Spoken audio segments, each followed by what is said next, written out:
That's the Quran. Okay. You can clarify once I finish. Yeah, the Islamic Allah of the Quran things you can get back to the husband, the first husband. But let me read to you what Yahweh of the Bible thinks. You can once I finish. So what does Yahweh of the Bible think? Let me read to you again. If a man divorces his wife and she goes from him and becomes another man's, may he return to her again? Rhetorically, he's asking, may he return to her again? Would not that land be greatly polluted?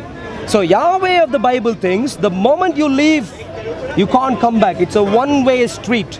That's Yahweh of the Bible, clearly contradictory to the Sharia as given in the Quran. The question to you is, I can see only one way to reconcile these two, and that is by saying clearly Yahweh of the Torah is completely opposite in character to Islamic Allah of the Quran. Yahweh of the Old Testament is saying to the people, to the Jews, that when the divorce is one go, there is no way to return. That's it. So divorce for eternal. So this one. And then we have another saying in the same Bible which you are holding, which is the Jesus of the New Testament, is saying, no, you cannot divorce at all.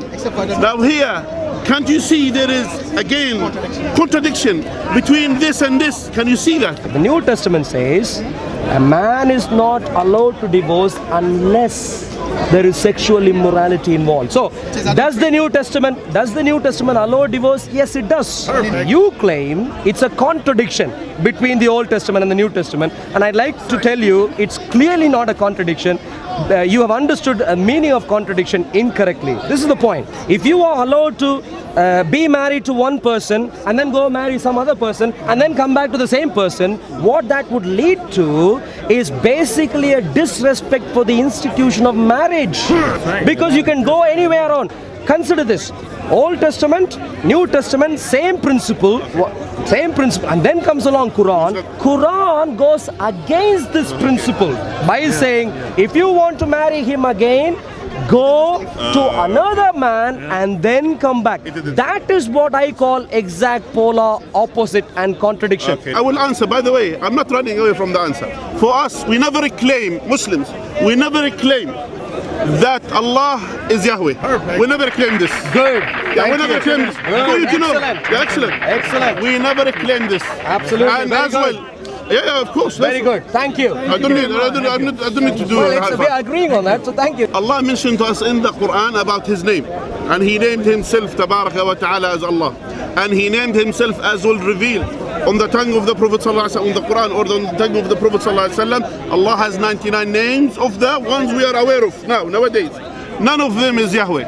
I really appreciate you agreeing on camera that Yahweh of the Bible is not the same as Allah of the Quran. If you can take just one more step and go around, talk to your Dawah teams to remove all material which says Abraham, Moses, Jesus, Muhammad, as if they're all talking about the same God. If you go take that material out of circulation, that'll be a benefit to all of us.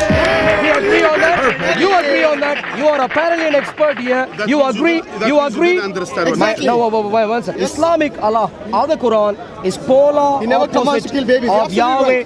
To Yahweh of the Bible. Now, there is only one suggestion to everyone. That's why I said Islamic Allah. The point is this. A monotheistic God. No. He agreed there are two different gods. No, don't use the same trick. He agreed there are two different gods. So I'm very glad for you to confess on record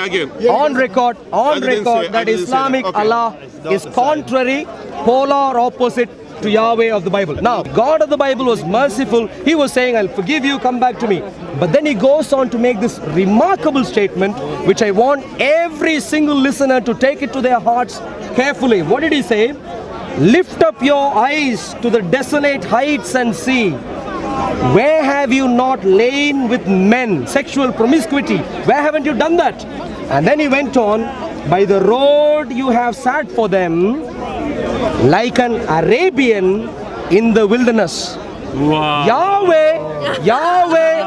Yahweh of the Bible, who knows all of humans deep down in their hearts, knows everything that they do in secret and in public for sexual promiscuity, chooses one group as a prime example for the nation of Israel. And who are they? He says, like an Arabian in the wilderness. To me, it seems like Islam and Sharia is nothing but formalizing what Yahweh of the Torah absolutely hates, what he considers as irreligious actions, wickedness.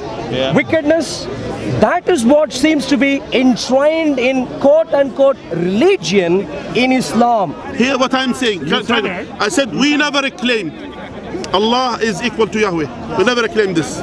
We said Allah has 99 names from the Muslim what we understood. That's what the names of Allah. So we call Allah with these names that He named Himself with, or what the Prophet ﷺ has named His Lord with.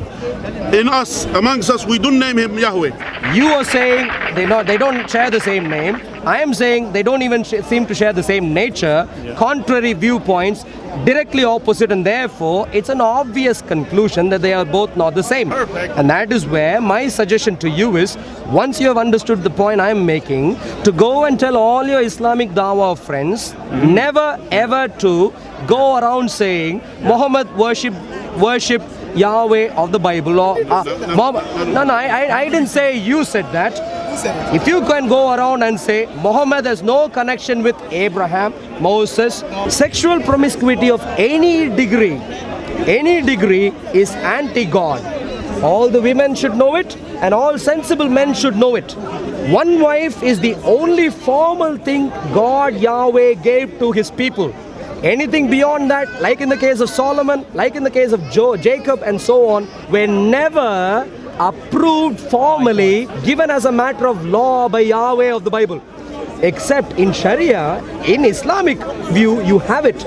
I have committed my life to serve my God because He is worthy. And therefore, I can all my life give you all defenses that you need for you to safely come to Jesus Christ. Which one? The one who died, came back alive again, Jesus Christ. He is the one who is able to save you, Muhammad. You need to come to Him. Based on what we have discussed so far, would you not think it is a good idea for you to leave Islam, give up on your Arabian irreligiousness and wickedness, and come follow Yahweh of the Bible? Do you not think that's a good idea?